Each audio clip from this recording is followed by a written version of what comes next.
Ah, la section d'assaut, qu'est-ce que c'était bien. Ils ont quand même marqué l'histoire du rap français et sorti plusieurs classiques. Forcément, je pense à l'école des points vitaux avec Désolé, Papa, maman, les gars, désolé. Casquette à l'envers J'irai jusqu'à devant le chef d'État à lui dire en face que je pense en faire des détails. Casquette à l'envers. ou même Watty by Night. Les soirées de samedi soir, quelquefois samedi soir. Mais depuis leur séparation, qu'est-ce qu'ils deviennent les membres un peu moins connus? On va commencer par Maska, tu te souviens de lui, c'était le rappeur blanc du groupe. Après la séparation, il a essayé de se lancer comme Maître Gims ou Black M dans une carrière solo, mais je te cache pas que le succès n'était pas au rendez-vous.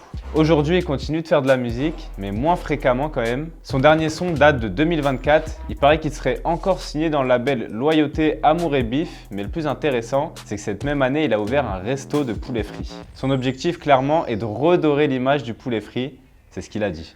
Ces derniers mois, il a aussi fait parler de lui après avoir affiché son nouveau tatouage. Il s'est clairement fait tatouer la tête de son pote et ancien membre du groupe, Barak Adama. Ouais, c'est beau l'amitié. D'ailleurs, il devient quoi, Barak Adama? Il continue sa carrière en solo, sort beaucoup de sons. En clair, il est toujours actif dans la musique et ça marche plutôt bien pour lui. Il a quand même changé un peu de style. Aujourd'hui, il mélange beaucoup le rap avec des influences afro et internationales. En parallèle de sa carrière, il a aussi créé un label H24 Music, ce qui lui permet de produire d'autres artistes et de développer des projets au-delà de sa propre carrière. Et pour info, sur son label, on retrouve Taïk. Rien que ça.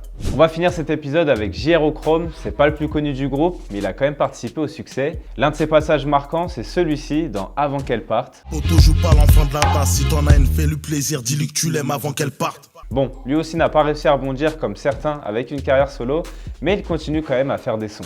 Mais en 2024, c'est pour autre chose qu'il a fait parler de lui. Il a été mis en examen dans le cadre d'une enquête ouverte pour une affaire de viol en Réunion.